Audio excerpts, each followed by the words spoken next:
Magandang araw kaibigan! Tuloy po kayo sa Felicidad's Channel. Sa mga kwento ng buhay at pag-ibig na hinalukay sa natatagong baul ni Felicidad. Pero bago po tayo magpatuloy, huwag niyo pong kalilimutan na i-like ang video, i-subscribe ang channel, at i-click ang notification bell para lagi kayong updated sa mga parating pa na upload.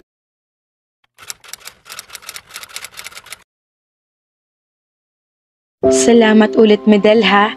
Pasensya ka na sa abala. Pero buti na lang at ikaw ang nakakita sa akin doon, sabi ni Shane. Tapos nang gamutin ang mga sugat niya at ngayon, nasa kotse na ulit sila para ihatid siya ni Medel pa uwi. Tumigil na rin ang ulan. I didn't see you.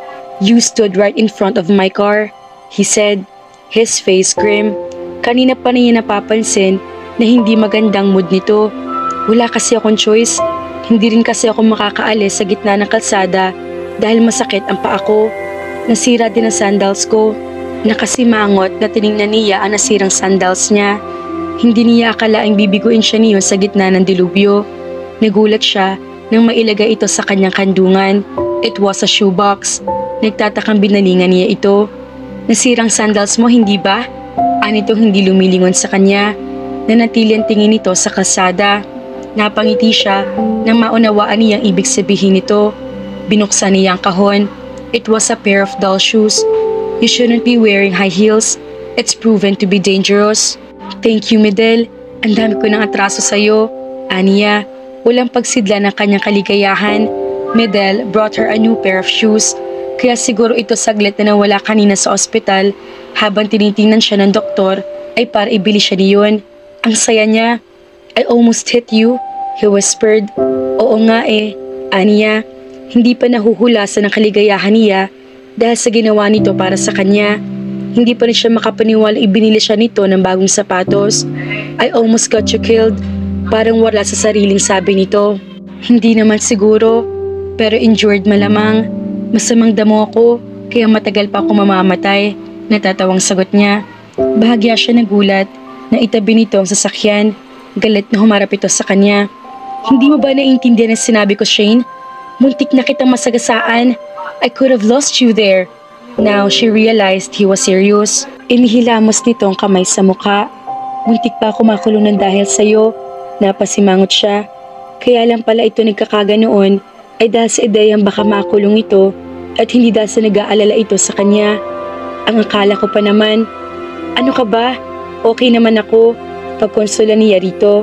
Buhay pa ako, kaya hindi ka makukulong. Saka, tutuparin pa natin ang alamat. Pakakasalan mo pa ako, kaya hindi pwede mangyari yon. We still have to face our destiny. Pagpapagaan niya ng usapan. He didn't say anything. Obviously, hindi na naman ito nagustuhan ng sinabi niya. Tahimik na pinaandar ulit nito ang sasakyan. Napakagat-labing tumungo siya. She looked at the pair of shoes he bought for her. Maybe there was hope. Oh, natahimik ka na riyan. Pagpapatuloy niya. You know, you don't have to fight it. It's all part of God's will. Malay mo, ang nangyari kanina ay destined para magkita tayo. I would never try to hurt you that way. Napasinghap siya nang medyo lumakas ang tinig nito. Alam niyang galit na ito. Bumilis din ang pagpatakbo nito ng sasakyan. That's not what I meant. I mean, maybe it's... Stop it. What happened earlier was an obvious result of your stupidity. I just happened to be the one to witness it and almost shared that bloody fate.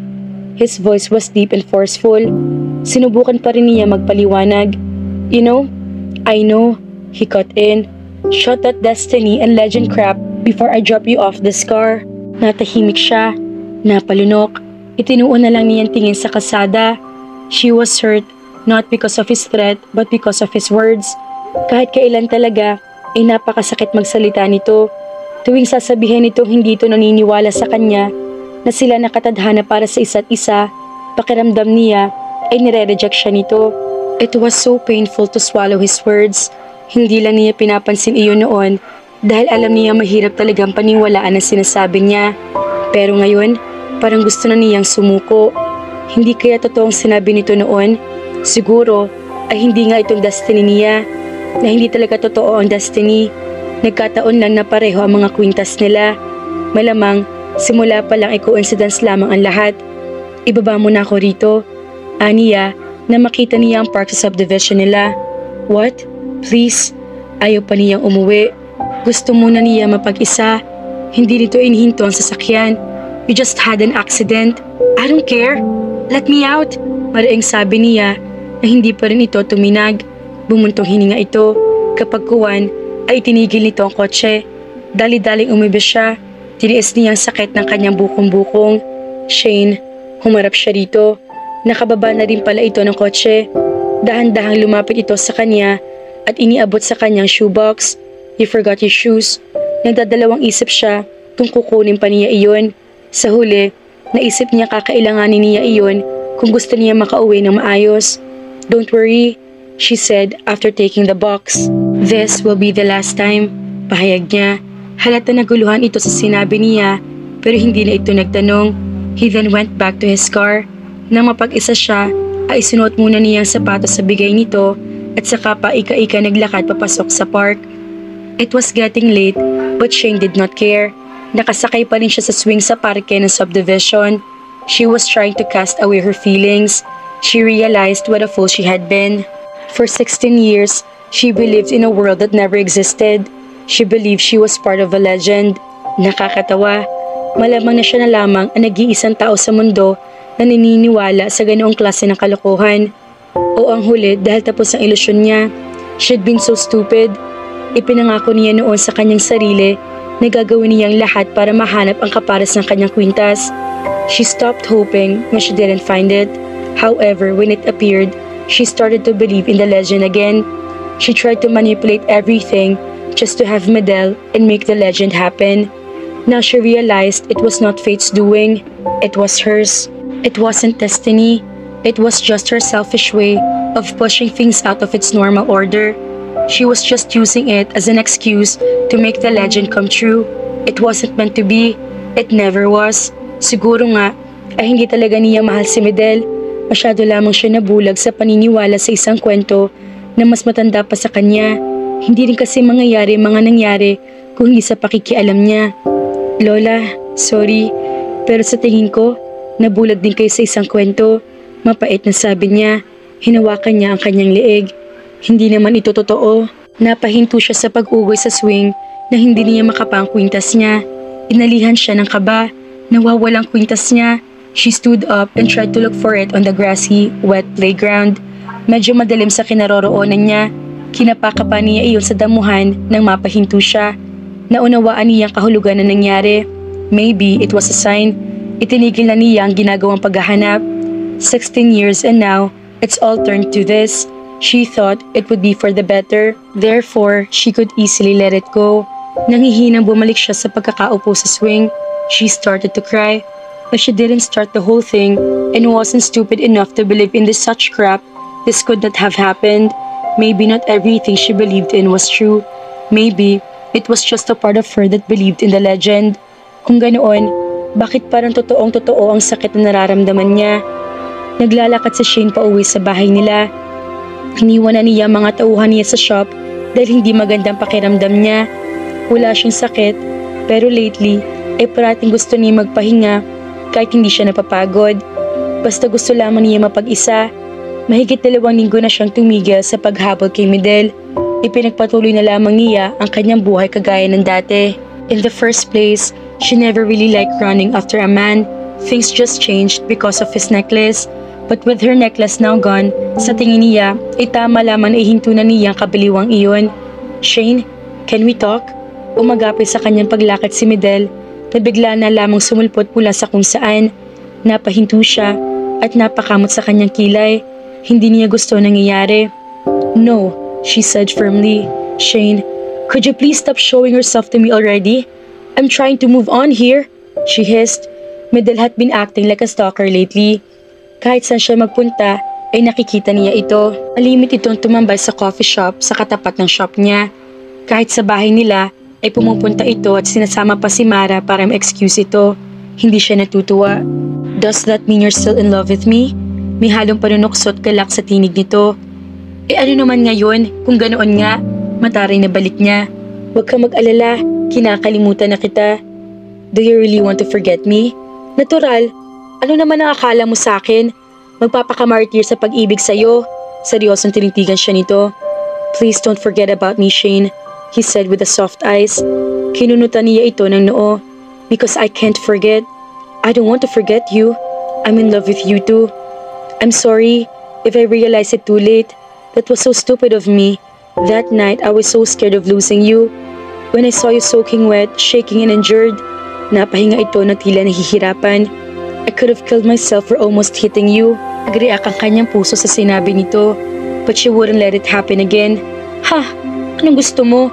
Ang paniwalaan ko mga sinasabi mo? It's the truth. Whatever.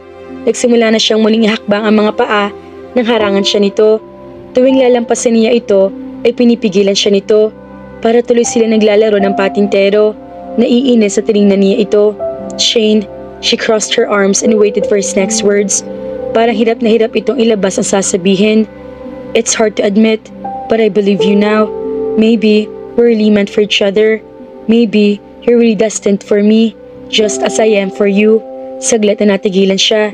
Pagkatapos ay pagak na natawa.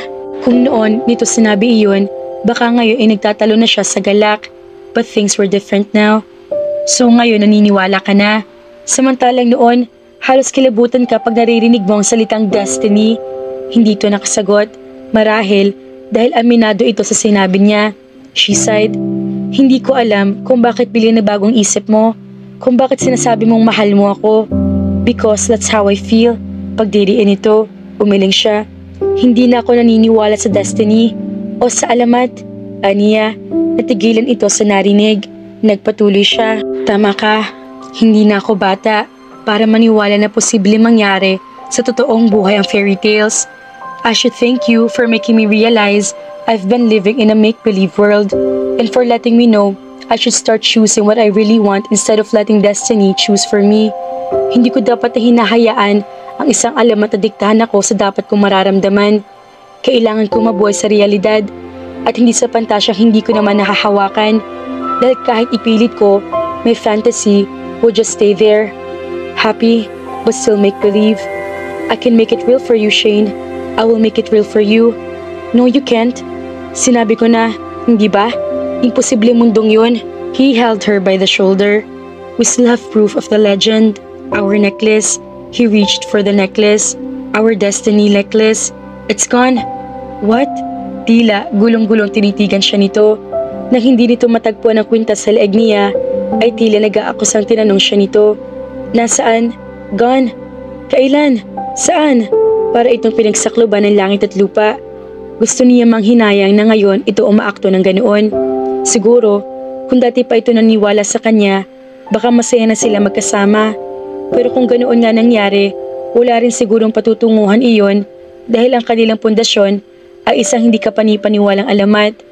Nung huli tayong magkita, sagot niya, sinubukan kong hanapin, pero naisip kong para saan pa. Kahit naman makita ko yun, wala rin naman magbabago. It's just an old necklace anyway. It's not just a necklace, mariing sabi nito. You don't have to fret about it. You still have yours. It's our destiny. Yeah? Tanong din niya. Well, maybe I'm destined to lose it, so we could all move on. Tama lamang ang nangyari para makakawala na siya sa isang alamat na pinagkulungan niya ng sarili. Ngayon, masasabi niyang malaya na siya. It was a great journey, but now, it's time to wake up. You said you feel like something was missing when you weren't wearing your necklace. Hindi sumusukong wika nito. Ibinaling niya sa ibang tingin. It just takes getting used to. Nang ibalik niya ang tingin dito, pinilit niyang ngumiti. I'm sorry for causing you so much trouble, Medel. It won't happen again. Pagkatapos tanguan ito, ay iniwan na niya ito. Nalulungkot pa rin siya sa pagkawala ng kwintas niya. Pero siguro, iyon talaga nakatadhana. Dahil nawala ang kwintas, dapat bang tapusin na din ang storya ni Medel at Shane, mga ka-felicidad? Pero paano ang kanilang nararamdaman? Sa kwintas lang ba talaga nakasalalay ang lahat? Kaya naman, abangan!